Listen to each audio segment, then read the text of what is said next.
So, as we all know, uh, the digital technology have altered almost everything. That includes the way we market the product or services.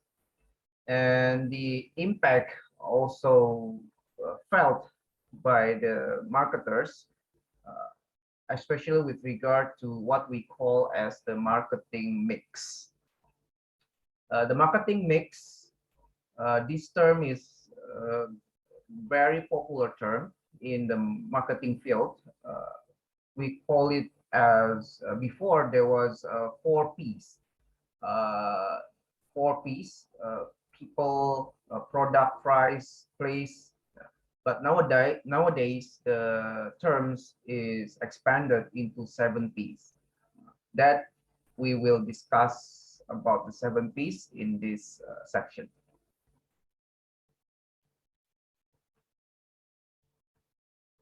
Okay, let me check.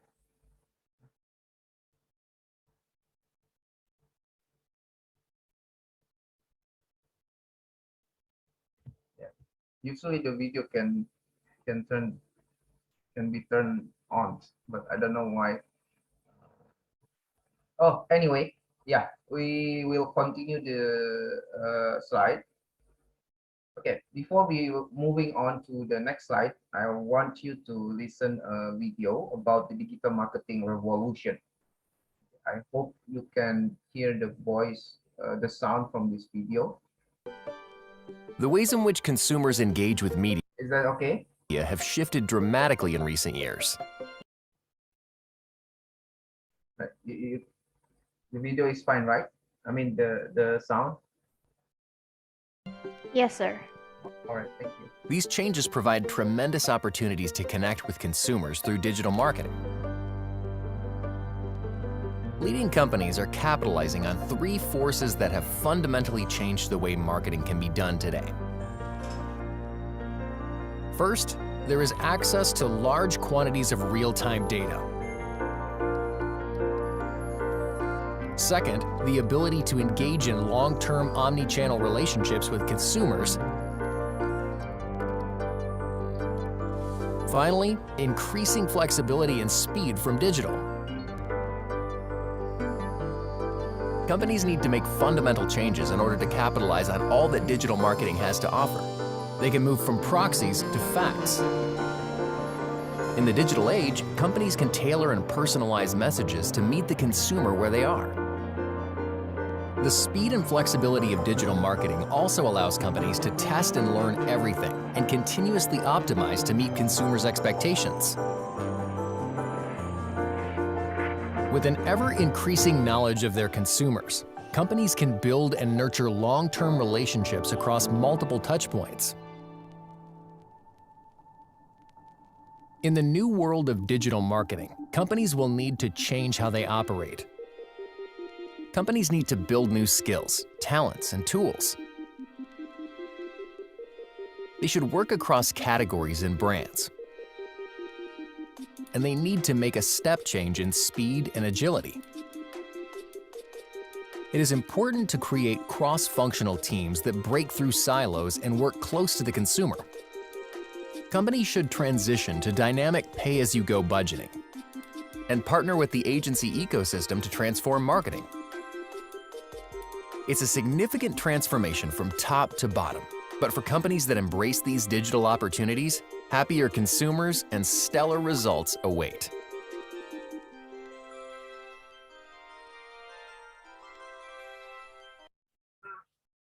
Yeah, from the video, we can clearly see that there are tremendous changes caused by the technology in the digital market in the marketing world.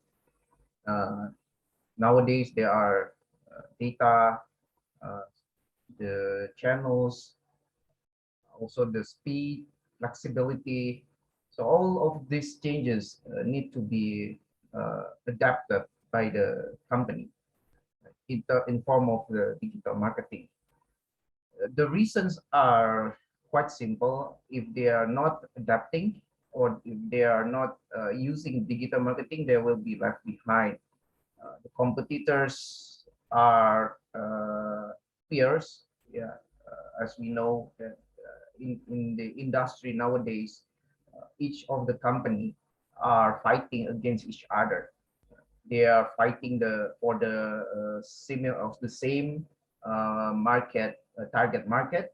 So whoever wins or whoever have the advantage of the digital marketing, they might be the winner in the competition. So now we are moving on to discuss about what the marketing mix really is. So as I mentioned, there are 7 P's. The first P is the product. Second one, promotion, price, place, people, and the rest of the 7 is the process and the physical evidence. So we will discuss each of these marketing component one by one in this section. So the first product or service is the things that we are selling to the customers. The products components can be consisted of like the product quality, the brand image of the product, including the branding itself, the features, variants, mix, support, and so on and so forth. Meanwhile, the promotions, we will talk about the marketing communications, personal promotion, sales, public relations, same as product. We also have branding in the promotion part and also the marketing. And then the price is basically what we are charging to the customer in terms of the price. We also care about the positioning, whether we are selling higher or more expensive than the competitors or cheaper than the competitors. So we also care about the position with regard to whether we target the middle income, high income, or maybe low income consumers. So it also depends on the product that we sell.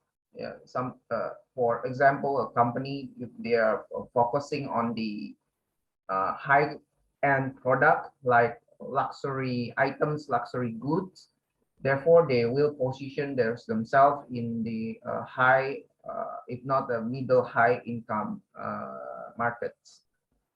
Also the list, discounts, credit, payment methods, so on and so forth. The place is where the product or services are being sold. There are several things included in the place, like trading channels, the sales support, the channel numbers, as well as the segmented channels. In terms of people, like it's basically who are involved in selling the products or service. We can say like the individuals' marketing activities, even the individuals on consumer contacts, recruitment, culture, training, skills, and the remuneration. This means the salary for the people who will do the marketing. And the process is how the company sell their product or services. There's a customer focus, business, IT support, design, R&D, and the last one is a physical evidence. It is about the sales, the product packaging, online experience, and so on and so forth. Okay, we shall begin with the product. I think this is one of the, if not is the most important part in the whole business. Yeah, we have to have the product or service to sell to the customers. Yeah, otherwise we cannot do the business.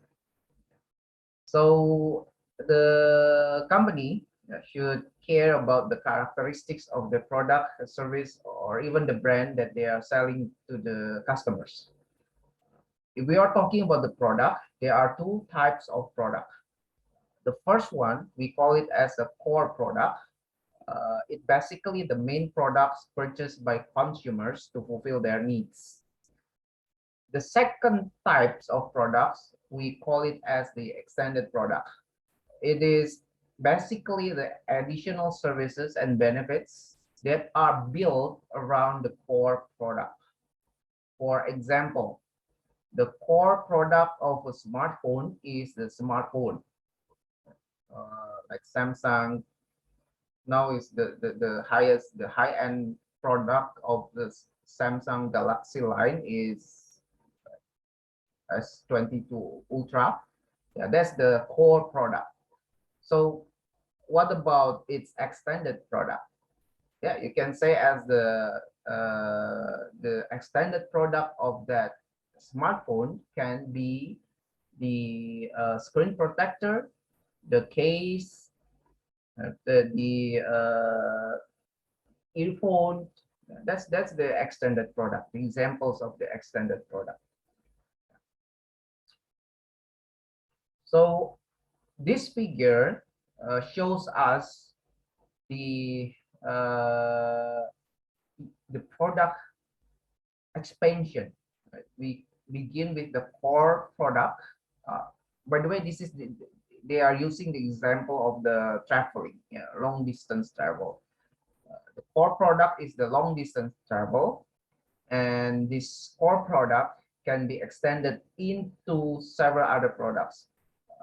In the extended product type, we can have like the booking systems, the ticketing, the catering, the in-flight catering. Like if we are traveling with Air Asia, we just we can have the additional services, right? We can order the catering, the foods inside the plane, so that we can have some breakfast or lunch or dinner in the plane. In order to buy the tickets, we can use the AirAsia website, or we just use the apps like Traveloka or Ticket.com. That's the booking system. But the real or the core product that we actually buy is the travel itself, like the flight. But there are several other products built around the traveling itself, such as like catering, booking system, ticketing, maybe some other stuff like you can also buy products inside the airline, right? Sometimes they are offering you some products, maybe perfume,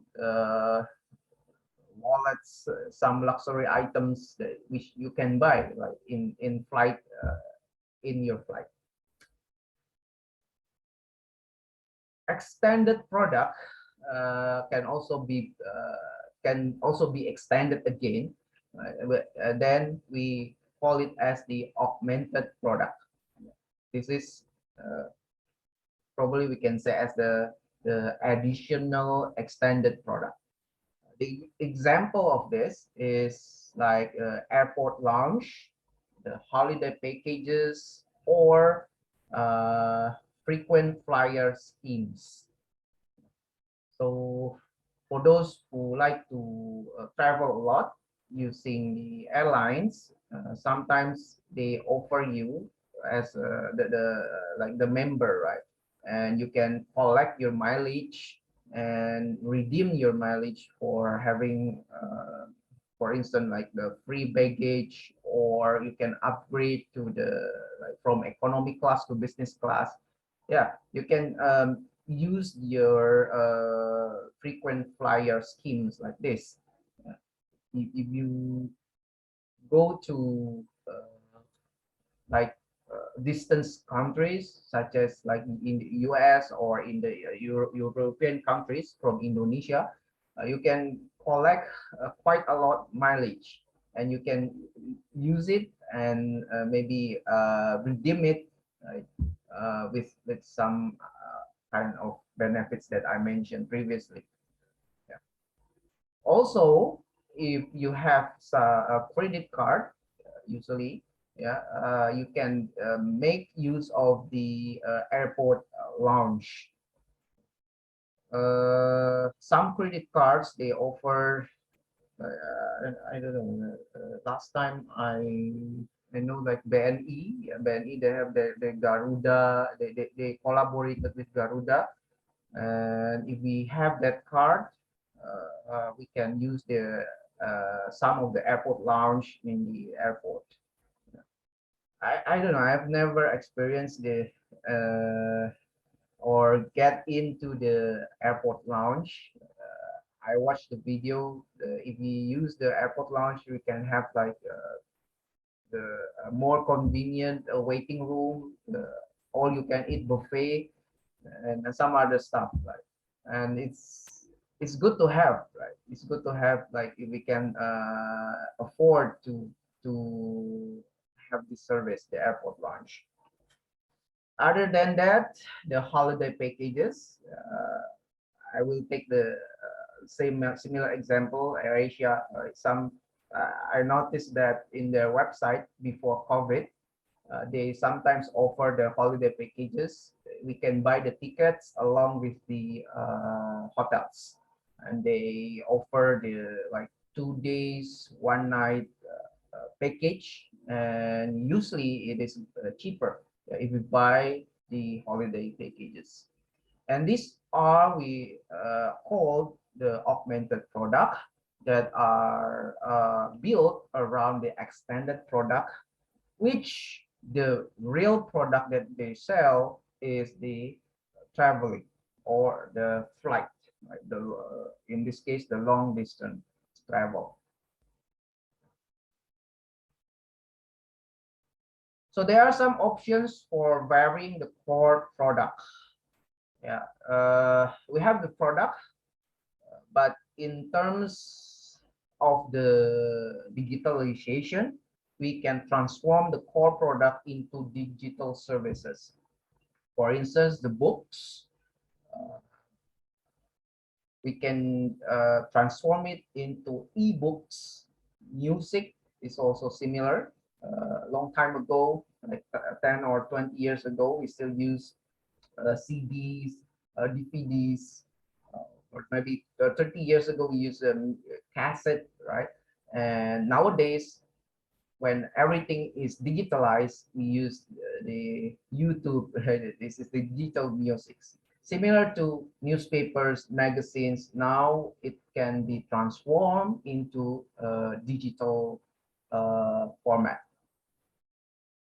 The second thing is about the mass customization of products. It means that the products can be customized according to our needs. Even it can be specified online.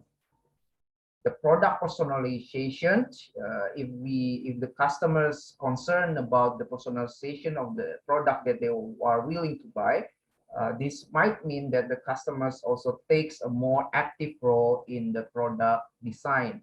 For instance, you want to buy a customized computer PCs, we can choose the processors, what the type of processors, the type of RAM, what type of hard drive that we want to include in our personal computer, and so on and so forth. Yeah. Another example, if we want to buy, let's say, a car, yeah, we can choose the probably the customization of the car, right? The accessories, or the colors, of course. Yeah, it's sometimes something like the customers can change. The products can be changed by customers according to the customers' preference. The second thing about the mass customization is that we can add the bundling. For example, the physical and digital products bundles. Like if we buy the physical books, then we can buy a cheaper digital versions. We call this as bundling. I think a lot of companies are also using this marketing strategy. They bundling their products, like Samsung, like Samsung smartphone. If I'm not mistaken, before the Samsung Galaxy Note, they use the bundling, the earphone they add the AKG earphone as a bundle in the smartphone product. The company can use that. You can use that strategy to make more money. Yeah, to make more money, then they can use this bundling strategy.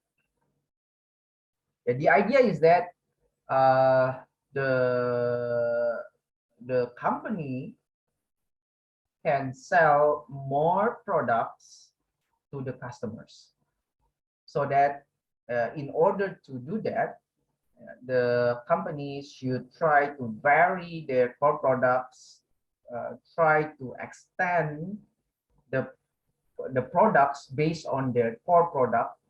Yeah, so by doing that, by doing so, the companies can sell, and if the customers buy the products, the companies can get more money, more revenues from the customers. Yeah, that the basic ideas why we need to uh, try to vary our products. Sometimes the bundling can be like a simple promotion, buy two get one, right? Or buy one get one. It can also be considered as a bundling. Or we can buy one product, then the second product they can get the company can offer like 50% discount if we buy the second product, something like that. Yeah. So that the customers will buy more and more from the company. Yeah, this is one of the websites that I like several years ago when I had a hobby to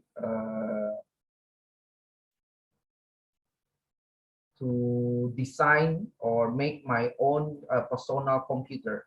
The Enter computer is one of the famous computer shop in Jakarta. You can use this to choose your own or build your own personal computer. Starting, you can choose what kind of processors they want to include in your PCs, the type of socket, the motherboard, the SSDs, and so on and so forth. This is simply the customization of the product.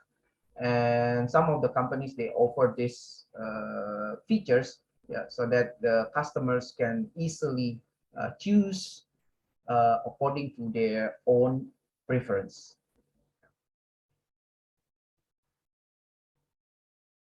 There are some options for offering digital products. The first thing that we have to consider is that the flexibility.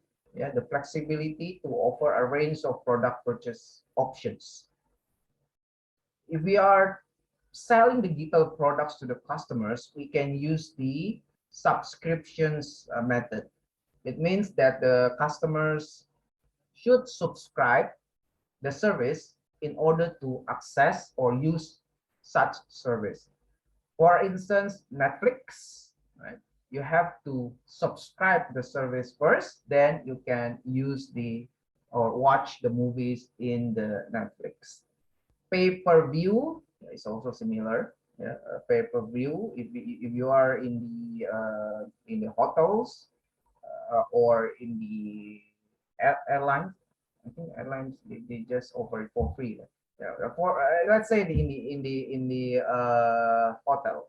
In the hotel, that if you want to watch some movies, then you can pay per view, pay one movie, then you can You pay first, then you can watch the movies.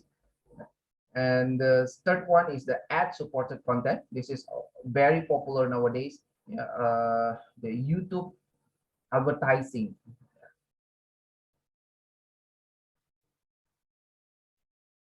Next, the elements of extended products, or the other kind of the extended products, such as the instruction manual, the packaging, warranty, follow-up technical service.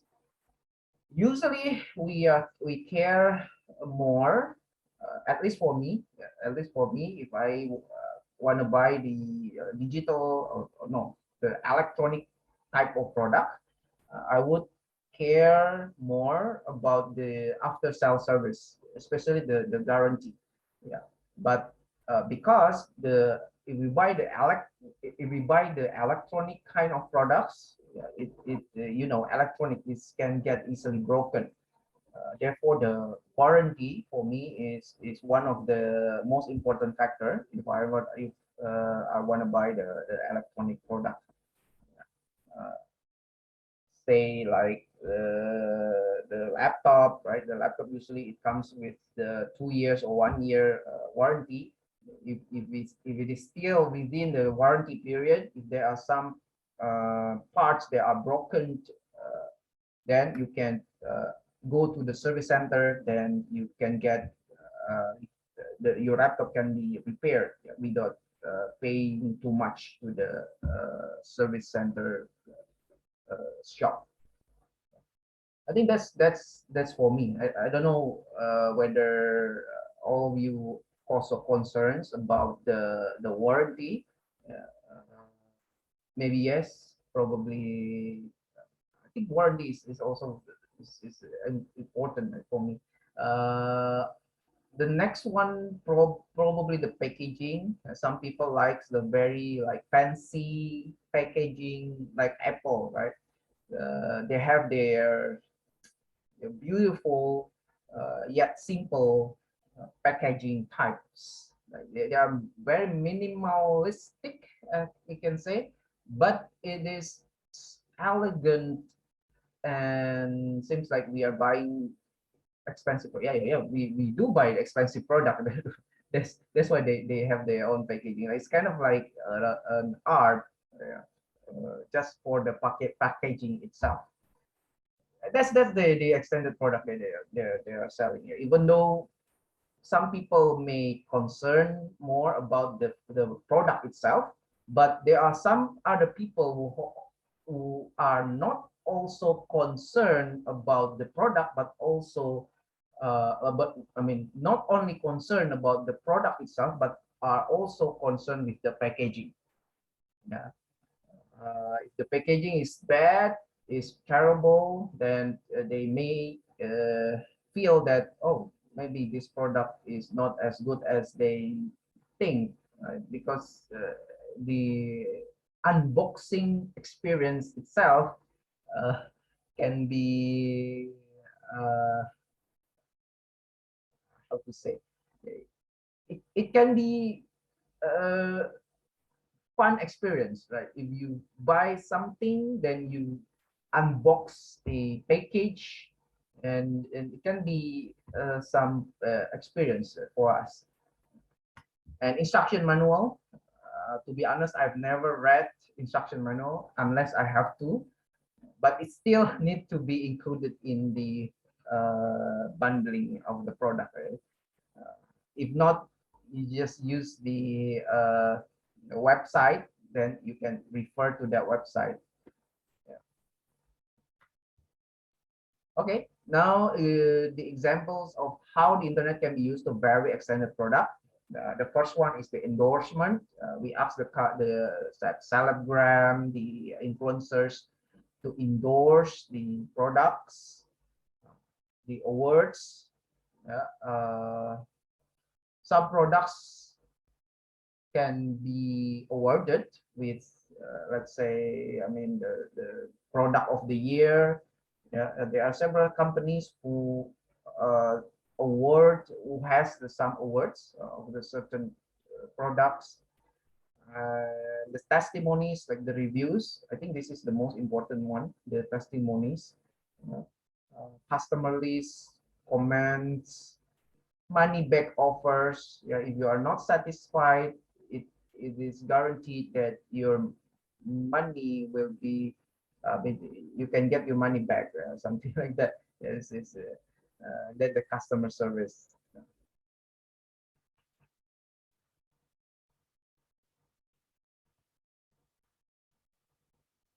In the digital world, and nowadays, it's easier to conduct research. Yeah, it's a low-cost method of collecting market research. Yeah, we can do the questionnaire or conducting the online survey. Yeah, to discover customer perception of the products and services.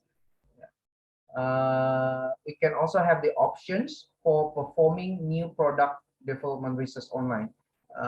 In other words, if we want to test whether our new products can be accepted by the customers, we can use the online research method to test uh, the new products that we just built.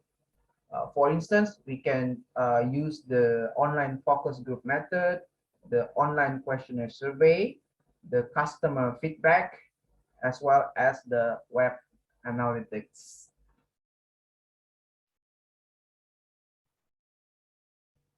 Yeah, due to the internet and the digitalization, the new product development is growing rapidly. The velocity of new product developments is drastically increasing. The internet enables the new products to be developed more rapidly. Yeah. We can test the new ideas and concepts. We can research.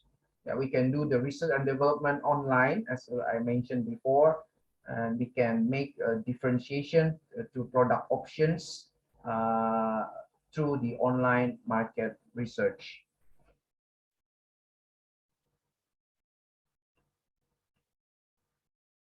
It's not only about the velocity of the development of the new product, but also the velocity of selling the product or make the product known to the market. Yeah, we call it as the new product diffusion.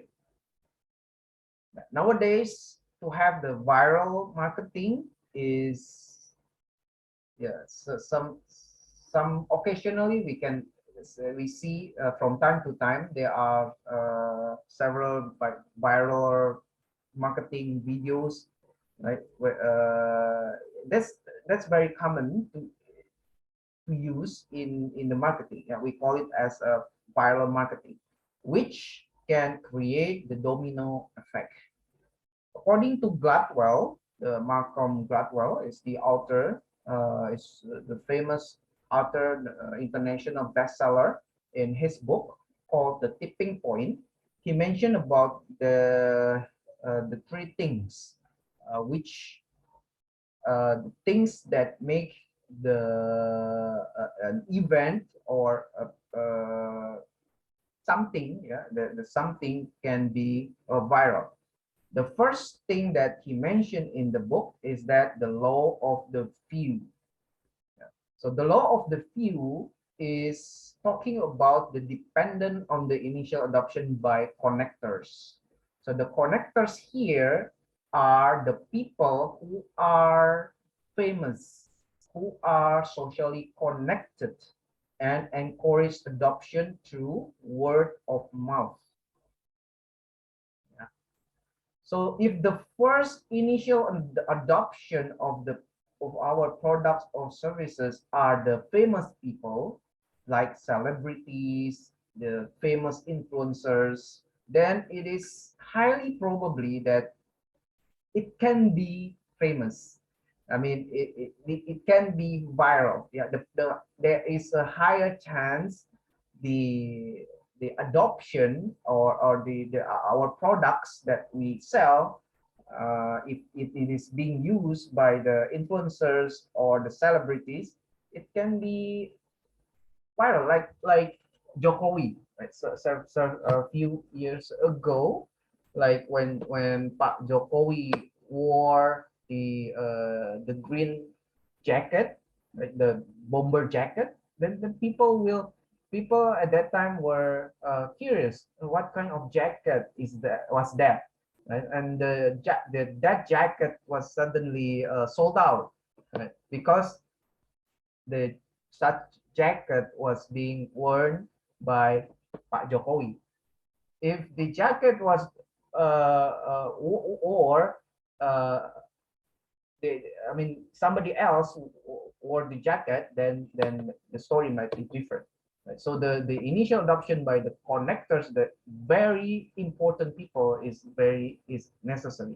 We call this as the law of the few.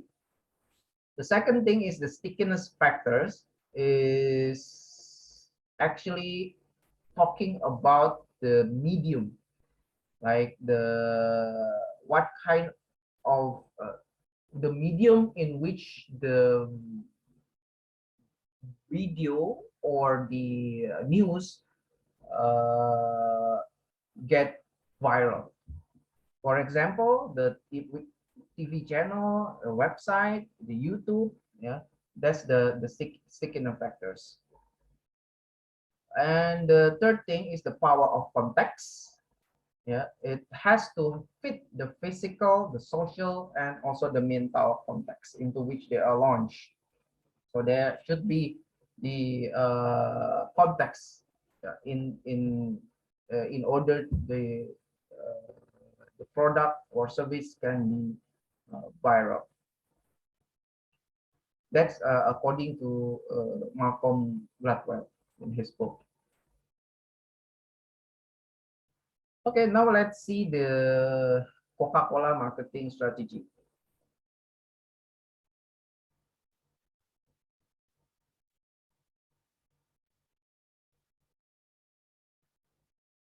Yeah, who doesn't know Coca-Cola? I think everyone in the world might know the Coca-Cola. Yeah. Even though the company is already very famous, they are still doing marketing, especially digital marketing. Yeah, they don't just stand still or don't do anything, but even now they're still doing the digital marketing, and their digital marketing, especially the marketing strategy is well known, and it has been proven as successful. So I think we can learn from Coca-Cola. Hi and welcome to Thought Catalyst. I'm Charles Painter, and today we're going to be talking about the marketing campaigns of the Coca-Cola Company. Coca-Cola was first invented within an Atlanta-based pharmacy by Dr. John Pemberton in May 1886. Initially sold at local soda fountain counters, growing demand and the idea of making the beverage portable led to bottling the sparkling drink. In its first year, Pemberton sold just 9 glasses of Coca-Cola a day for 5 cents a glass. Since then, the company has expanded ever so slightly, currently selling its products at an estimated rate of more than 1.9 billion servings a day. That's the equivalent, every day, to almost 1 in 4 people buying something from Coca-Cola. The Coca-Cola Company is one of the most recognised companies in the world, and it's certainly the world's biggest drink company. They control more than half the global market in carbonated soft drinks, as well as a substantial chunk of the somewhat larger non-carbonated segment. It owns 4 of the world's 5 biggest selling soft drinks, with Coca-Cola being the world's best known and most valuable non-technology brand. Within its portfolio, the company holds more than 500 brands including Fanta, Sprite and Relentless.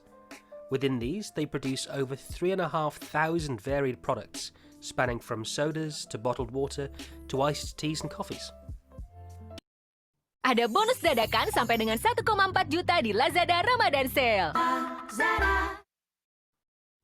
Hai pemain 1, siap hadapi tantangan ini? Masuki. Despite an estimated 94% of the world's population recognizing the red and white Coca-Cola logo, Nearly 10% of their revenue, $41 billion, was spent on advertising and marketing campaigns last year. This astronomical $4 billion was spent on a diverse range of campaign tactics across multiple geographic regions. As with many things in the world, ironically, the companies that are the most well recognised possessed the highest budget for their advertising and public image. Luckily, this hefty budget allows Coke to experiment and get creative with their marketing, providing the opportunity to remind us why they're as successful as they are. Now, what is the Coca-Cola brand built upon? Well, it's this secret: training our brains to associate the brand with a good feeling, be that happiness, relaxation, friends, love, anything, rather than the soda itself that makes them good at what they do. Now, we're going to go through a few examples here. First of all, let's have a look at the 2015 Christmas advert. For many, the arrival of the iconic "Holidays Are Coming" Coca-Cola truck, it's a highlight of the period, building excitement for Christmas. The ad might be 21 years old, but interest in it shows little sign of diminishing as it brings out everyone's nostalgic side. The focus of last year's A Coke for Christmas ad follows a young boy who aims to spread the joy through giving Coca-Cola to those who are making Christmas a reality, including a dad, a shop assistant, and Santa Claus himself. Now, the important aspects of the advert is that it targets the whole family. The ability to provide the experience for the entire family is essential. The commercial itself closely follows Coke's primary principles in their advertising. Rather than attempting to sell a drink, Coke focuses on selling an abstract positive concept, such as happiness, family, and sharing. As we can see, Coke have become experts at selling these non-concrete conceptions. This year's video, like many before it, remains true to their core values that they use in their marketing campaigns year-round. Along with this, Coke modified their traditional formula for advertising, adopting a more multi-channel approach. Traditionally, video, print, and physical advertising were the focal point of Coke's festive commercials. However, this year saw the addition of Coke TV and social media via hashtags and a Coke emoji. This was an attempt to broaden their influential radius. Now, the next example we're going to look at is called Share a Can. Now, Coke's Share Happiness campaign has been one of the key pillars of their advertising machine. This involved multiple previous strategies such as the Coke Hug Me machine and the hugely successful debranding tactic, which we'll talk about in a few minutes. However, the Coca-Cola Sharing Can may have successfully created the most literal rendition of sharing a Coke. The regular-looking can of Coke can be twisted to become 2 mini cans, allowing probably one of the easiest methods for sharing a Coke on the move. As part of the pilot project, Coke distributed its sharing can to thirsty Singaporeans and documented their surprised reactions. The documentary of this surprised happiness involved a team accompanying the distributors, following them to areas where they knew there would be heavy traffic, and filmed people's authentic reactions. This documentation provided Coke with video evidence of the purest possible form of happiness, showing how people would react and the kind of power it has. Now, finally, we got on to debranding. As mentioned earlier, arguably the most successful Share Happiness campaign would be the debranding tactic. Marketing director Lucy Austin and her team within Coca-Cola's South Pacific branch were delivered a 151-word creative brief that gave them free rein to deliver a truly disruptive idea that would make headlines and capture the country's attention. The resulting campaign, known internally as Project Connect, based on its ambition to both strengthen the brand's bond with Australia's young adults and inspire shared moments of happiness with the real and virtual worlds, it became known as Share a Coke. The primary concept behind this was the swapping out of Coke branding on bottles and cans in favour of 150 of the most popular names in Australia, allowing Coke to reach 42% of the population. This campaign was released and almost immediately saw a positive reaction, with unaffiliated celebrities buying bottles, and social media conversation and media coverage blowing up as a result. Within that summer, Coke sold more than 250 million named bottles and cans in a nation of just under 23 million people. This overwhelming positive result led to the expansion of the campaign across the world, reaching more than 70 countries. As the campaign spread across the globe, over 17,000 names were used, including generic nicknames and titles such as Mom and Dad and Mate. These additional titles purposefully made the invitation more about giving a Coke to someone else rather than keeping it to yourself, and broadened the appeal and played to their core principles. The ability of such a revolutionary and notable campaign could be argued to rely solely on the ability to relate to the customer on the eye level. Lucy Austin suggests that the success derives from the use of our name, the most personal thing we possess. It's our fingerprint, our identity, in one word. It can't get much more personal than seeing our name, our own unique identifier, on a bottle of Coke. Their campaign capitalized on the global trend of self-expression and sharing, but it did so in an emotional way. Coke's advertising team have released its fair share of interesting campaigns, some with more success than others, but few could be called an outright disaster, with the possible exception of New Coke. The continued pursuit of alluring and revolutionary advertising tactics by Coke is sure to assist the sales of their products worldwide, and will not be likely to go anywhere anytime soon. As you can see, Coca-Cola have shown that by engaging with their customers and not just shouting from the rooftops about how great they are, they're able to grow year on year and build a brand loyalty and a brand awareness that you just don't see in many other sectors. And it's a lesson that a lot of companies could do with learning. We hope you've enjoyed this video. If you'd like to see more of what we do, please remember to like, share and subscribe, and we'll catch you again next time. Yeah, according to the videos, Coca-Cola spent a lot of advertising budget. They made a campaign, they call it as a campaign of happiness. They tried to, we can call it as a brainwash. They want to brainwash the societies so that they can associate the Coca-Cola brand with the happiness. In other words, they try to educate the people. If we want to get happy, we can get ourselves Coca-Cola.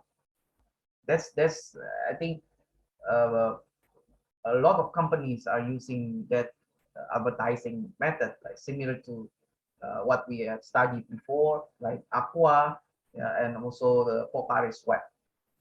The essential thing here is that how we are educating the customers to let them know that this product can give some benefits to them, like happiness or the health benefits, like in the Aqua and Pocari Sweat examples, or in the case of Coca-Cola, it's togetherness, the happiness, and you know, then people will buy this product. Yeah, moreover, Coca-Cola has been in the market like almost a century, not century, like many years, yeah, for many years until now. I think since 1950s, 60s, if I'm not mistaken. You can double check on Google, right?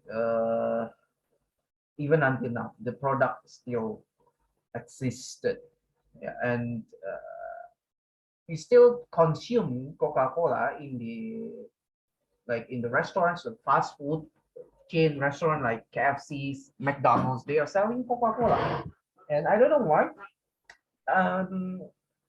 Sometimes I feel that if we drink Coca-Cola directly in the in the fast food restaurants like KFC or McDonald's, it tastes better than the one that we bought in the supermarket. I don't know, I just feel that way, and I also read the articles. They also they have the same ideas, like if we bought directly Coca-Cola and drank right away in the fast food restaurants, and the taste is different. Is better. Is I don't know. It's kind of like, you know, like anyone has same experience like me? Like if you buy the if you drink a Coca-Cola from the KFC, let's say, you can it tastes better compared than you bought the Coca-Cola the can the can one the kaleng, yeah, from the can, and you just drink it. Do you have any experience on that?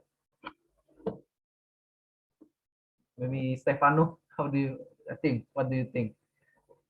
Do you like to drink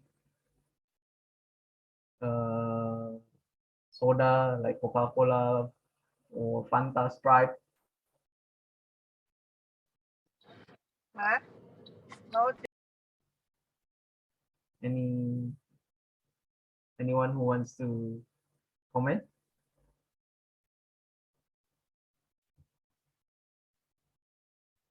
No? Yeah, I guess it's not only Coca-Cola, right? Yeah. Even the lemon tea, it's also tastes different when you buy from the fast food restaurant and the supermarket itself. Yeah, yeah, yeah. Yeah, maybe the way they serve the drinks is different. Yeah. That's why they have better quality, probably. I don't know. But I just felt that way. Okay. We already learned that even the big company such as Coca-Cola, they still spend uh, a large amount of marketing budget. They are already famous. Their reputation is very good in the market, but they are still doing the marketing, especially the digital marketing right now. The other things that I want to show you is that this one of the viral videos. This is about the Sundays, the ice cream, the McDonald's ice cream geprek. Yeah. It was viral a few last year, or if I'm not mistaken, yeah, around last year, and after some influencers posted this on their social medias, a lot of people were beginning to buy the cone ice cream in McDonald's and try the geprek method. Right? And that's how the viral videos or viral marketing works. I don't know whether this is genuinely uh, conducted or performed by the influencers or the people, right? Or not purposefully, or who knows, the McDonald's itself, they designed this. I don't know, but it is possible. Yeah, it is possible. Let's see. Uh, uh,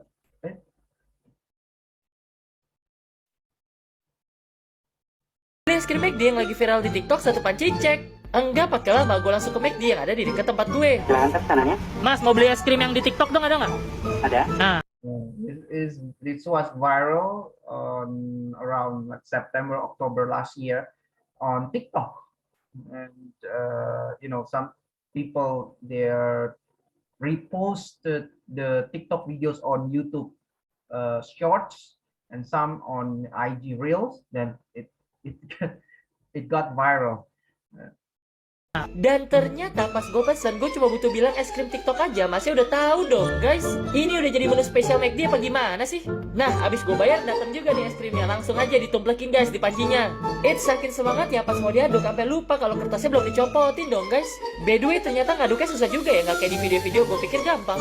Begitu udah selesai diaduk, langsung aja guys kita cobain. Ternyata emang enak juga sih guys, apalagi karena dipanci jadi dinginnya kayak awet gitu. Kalian udah cobain juga belum? Kalau belum, cobain deh.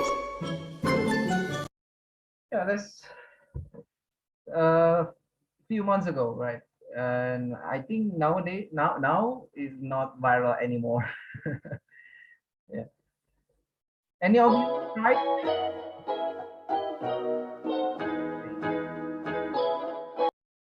Yeah. Anyone has ever tried the McV's ice cream? Ice cream geprek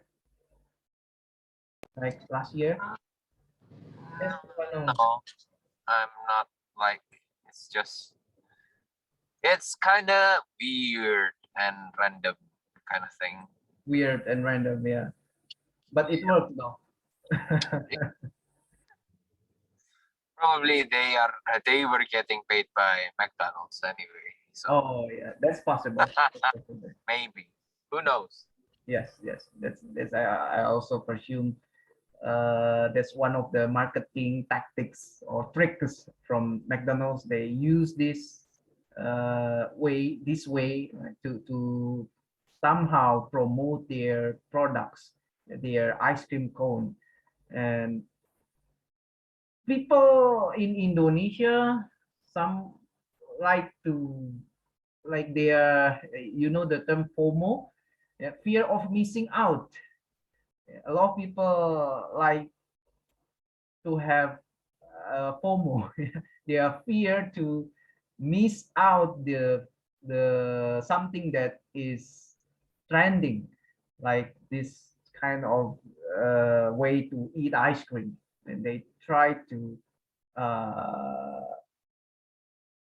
try it, yeah, and posted it on their social media, yeah, just for fun, yeah, just for fun. But the effect is that for McDonald's, more people would buy the ice cream cones, yeah, would buy ice cream cones more than previous before there was this viral videos or campaign. Okay, we continue to the branding. Actually, if we are studying about brand, this is a very large topic and also very important topic in the marketing. Uh, Brand is very important, no doubt about it.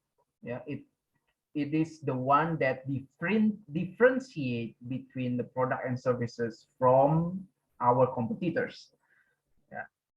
And also the brand is dealing with how the companies set themselves apart from their competitors. Yeah, there are several brands that are more popular or having higher reputations than other brands. And the brands can also create the unique market position for the company competing in the industry. For instance, we can see from this slide, there are several brands here, like Nike, yeah, if it, Starbucks is a famous coffee brand, Coca-Cola, Adidas, Apple, yeah, for the Harry Davidson and some other things. Yeah. It is said that branding is the way that your customer perceives you. So we have to educate the customers about our brand. Not only educate, but try to make the brand, we call it like brand awareness, yeah. Make the brand on top or on top of their mind. We call it like top of mind awareness. If we are thinking about certain product, then if the customers are asked what kind of brand that they are willing to buy, if we want to buy like a car, then the some brand that will come up in their mind, like Toyota. So it means that Toyota has the very high reputation in terms of the branding, right, in the customers' mind. And that's the marketer job, yeah, to raise the awareness of the brand to the customers. And that's not easy. This is a difficult task. But if one company has already successful to create the awareness of the brand, then yeah, they can easily win the competition. Yeah, because people will know about the product from the brand. Yeah, like some brands are very expensive, like luxury brands like LV, Gucci, Hermes, and other like luxury apparels and coatings.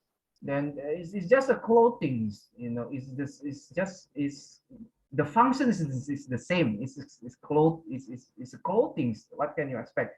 But the brand set themselves apart. Yeah, by using the brand, they can sell the products more expensive, far more expensive than the other brand. There are a lot of brand in China, and the quality of the products is maybe it's not that much different than the real actual brand. There are fakes, right, in China. Even there's a level 1 fake, level 2 fake, yeah, KW1, KW2, KW3, and it seems that the quality of the KW product is not that much different, but still that's the fake ones, right? But in China there is also the brand which we have never heard before. There's a lot of the brand, like before Wuling, car, yeah, the car brand in China is what we call it as the Toyotanya China, Wuling. We don't know anything. We didn't know anything about that brand before, right? Since like a few years ago.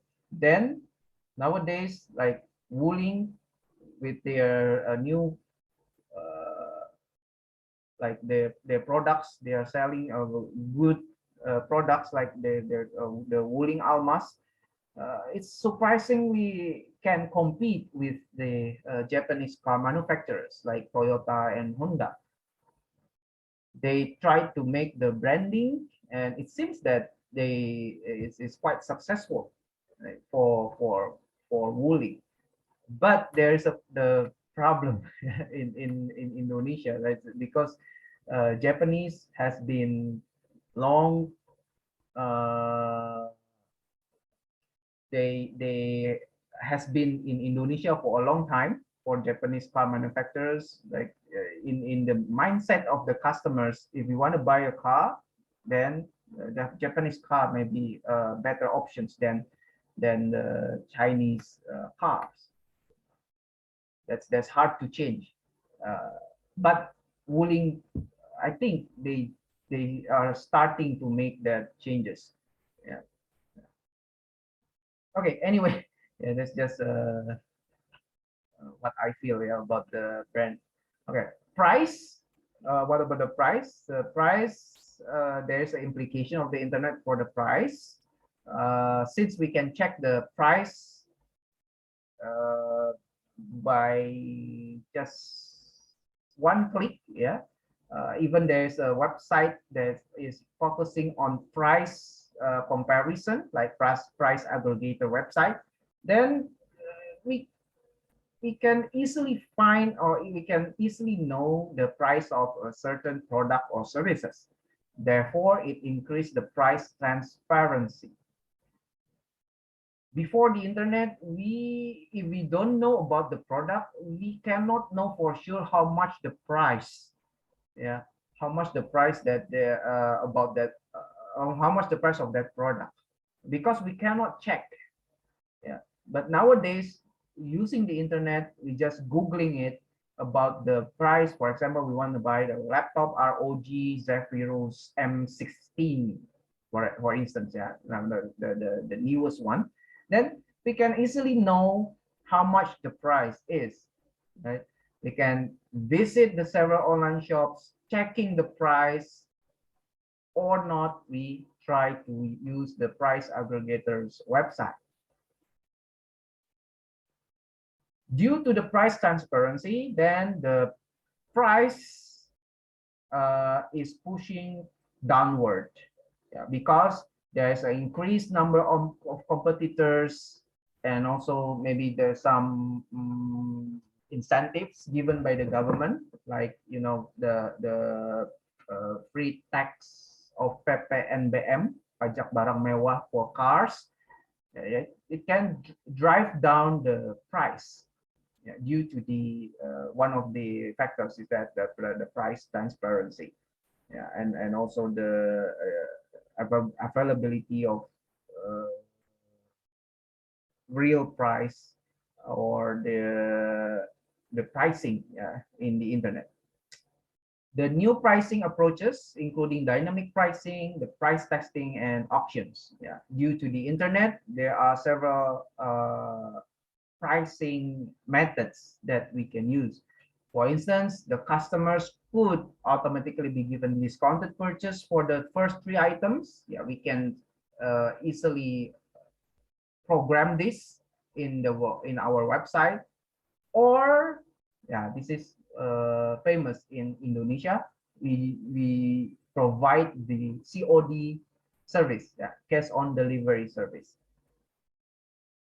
I personally like to use the COD service, especially if I want to buy the expensive items.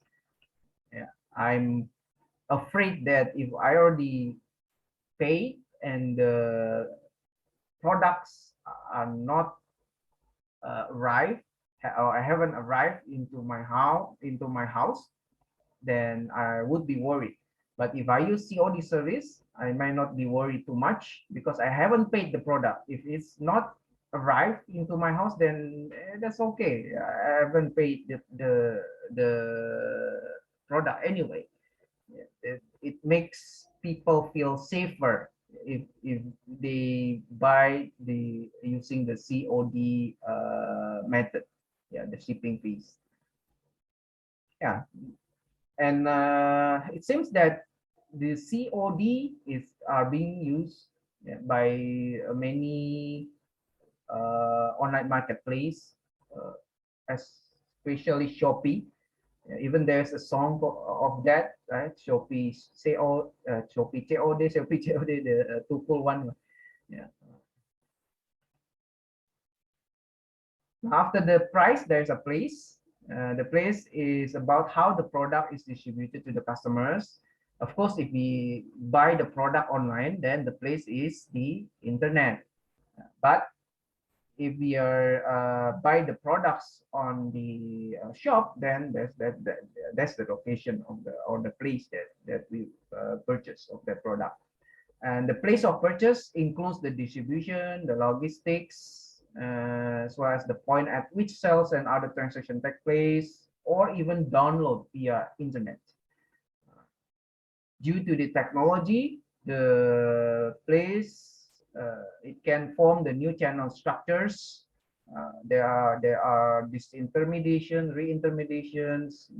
It's also possible to cause the channel conflicts, and also the virtual organization.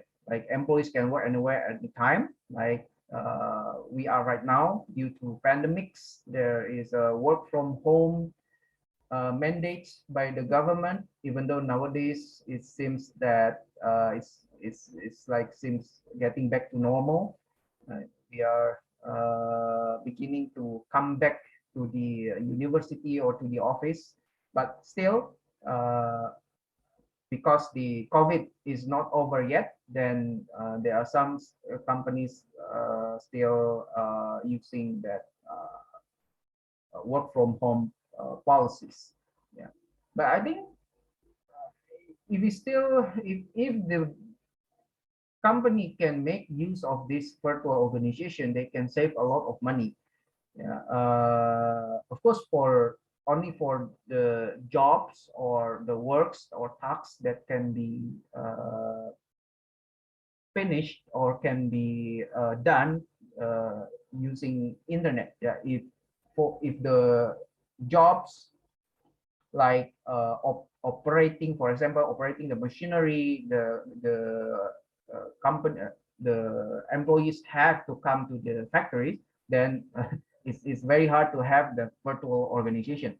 But for like the universities like this, then it is very possible to have the like on virtual university, right? You can have like the online class like this, and yeah, it saves a lot of money. The university just pay for the internet infrastructure like the Zoom, the learning management system, and other supporting infrastructure, online infrastructure.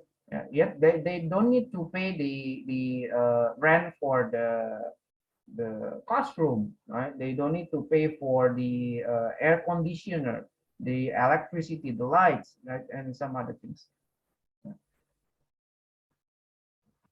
Yeah, it's the alternative way, and I think maybe for several years from now, yeah, due to COVID, and it's getting, people are becoming aware about the advantage of having the virtual organization.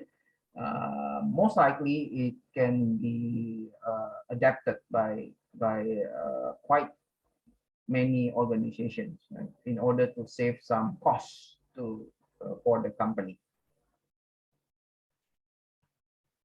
The next one is promotion. Actually, this is the heart of the marketing mix, where we promote our product and services.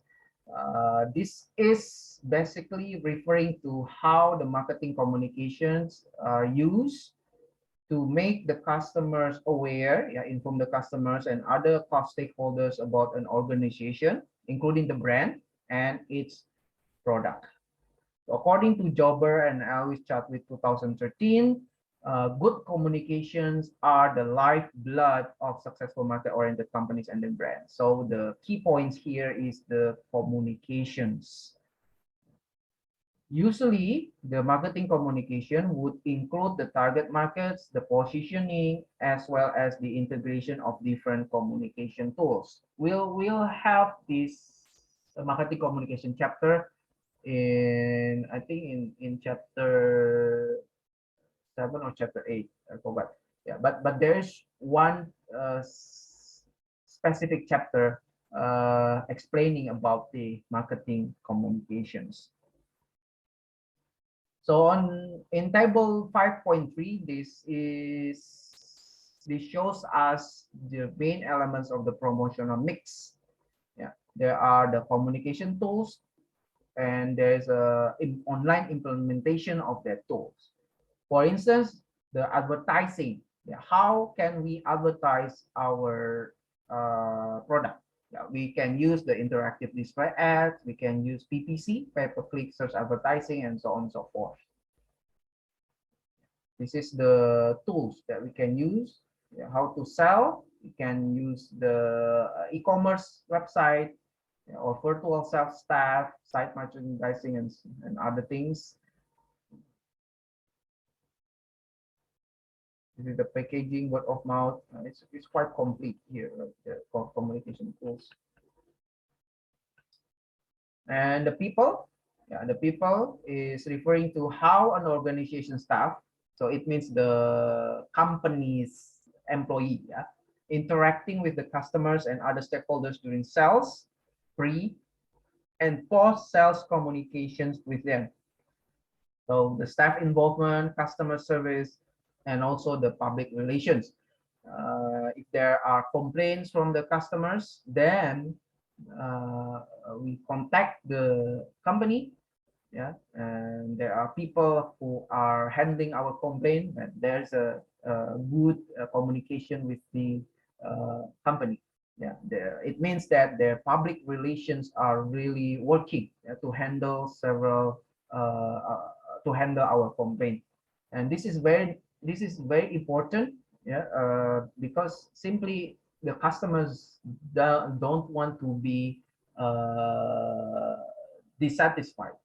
Yeah, they want to have like good service. Yeah, even though they have some complaints, if the companies is able to deal with the complaints successfully, then of course it can increase our company's reputation. Yeah.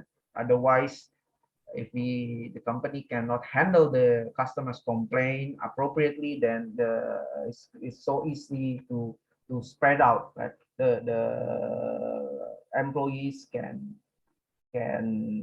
bring the negative word of mouth to other people. Sorry, not the employees, the customers. Yeah, the customers can tell other people about how bad the service of this the company, or then it wouldn't be good for the company. Yeah, and we know that the bad news can spread faster than the good news. Yeah, and we have to deal with that with caution. If any kind of complaints, and there's AI bots, yeah, which we can use. For instance, Vira, BCA virtual assistant. Yeah, we make use of technologies to assist the customers. Okay, maybe I will finish this first, then I will show you the video about Vira. And the last one, the last 7 of the P's in the marketing mix is the process and physical evidence. The process is the methods and procedures that the company use to achieve all marketing functions, including new product development, promotion, and also the customer service. And the last one is the physical evidence. As the name suggests, is the physical evidence is the tangible expression of product and how it is purchased and used. It also deals with the customer's experience of the company through the website. Because this is hard, right? When people buy something through the internet, it's hard to see the physical evidence. Therefore, the physical evidence in the internet we can use as there's we can include the customer experience. Yeah, when the customers are using the website, yeah, we can include it as the physical evidence. And for example of the customer experience is that ease of use of the website, the navigation of using the website, the availability of the system, the performance of the e-commerce system. Yeah, that's can also belong to the physical evidence. Okay, back to Vira.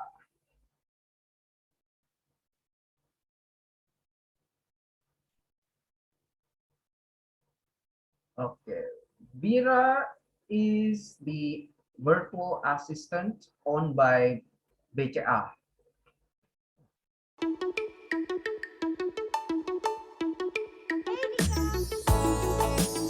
Temukan apa arti di balik cerita.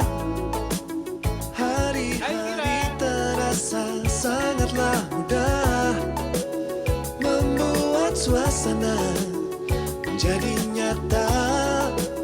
Begitu indahnya Vira,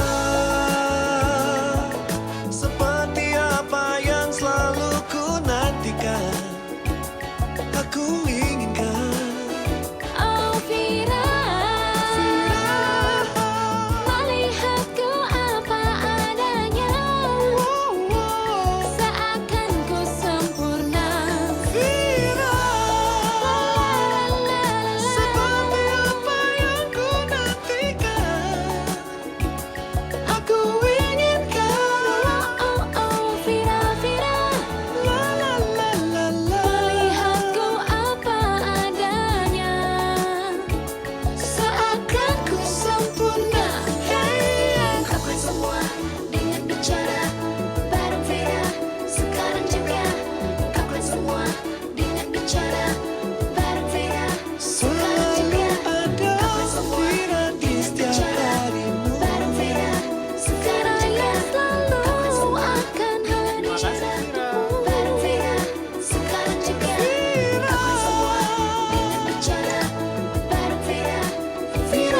selalu akan hadir untukmu. Yeah, I think the video is good.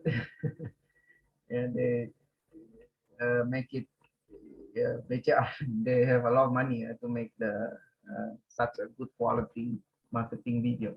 When they first launched the Vira as a personal assistant in to help the customers,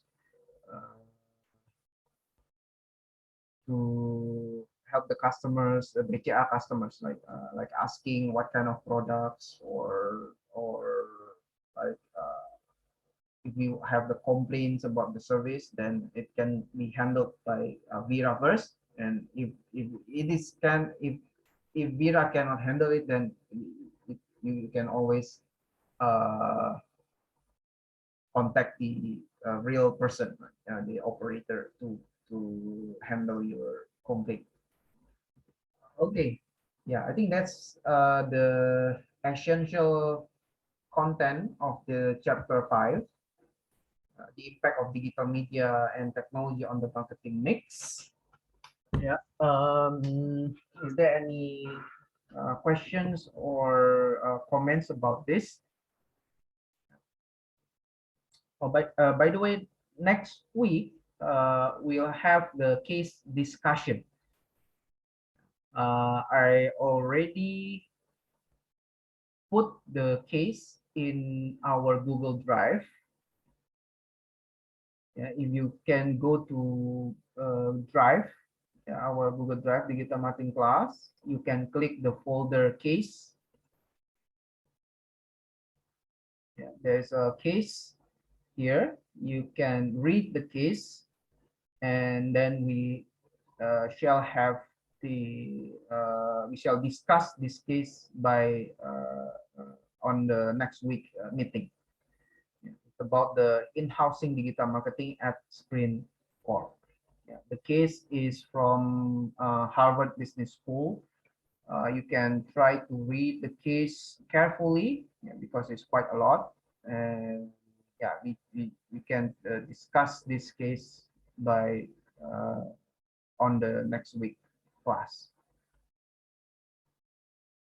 Okay, that's the homework for next week. Yeah, read the case and having discussions for the next week class. And probably we will spend around 1 hour to discuss about the case, and we'll also continue our discussion on chapter 6. Yeah. Okay, so that's the agenda for next week. All right. Yeah, you do know the drive, right? I already shared the link for the drive with you. I think if it's possible, could you send the link in our WhatsApp group, if that's okay with you? Okay.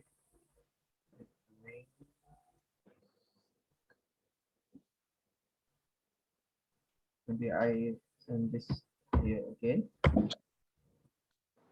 Yeah, you can save the link. Yeah, save the link here. And I will send the link to WhatsApp group as well. All right, I think that's all for today.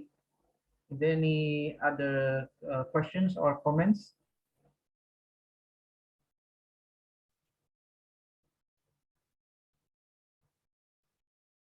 No questions from me. Thank you for today, and see you next week. Have a great week. Okay, thank you, Stefano. I think you are on the road. Yeah. Yes, I'm in my car. All right. Yeah. All right then. See you next week. Don't forget to read the case. Yeah. We'll try to have the case based discussion. Yeah. I think that's a very interesting case, and you may learn a lot from that case. Right. See you next week. Good evening. Take care. Stay healthy, and Bye bye. Thank you. Yeah, thank you, Bye sir. bye. See you. See you.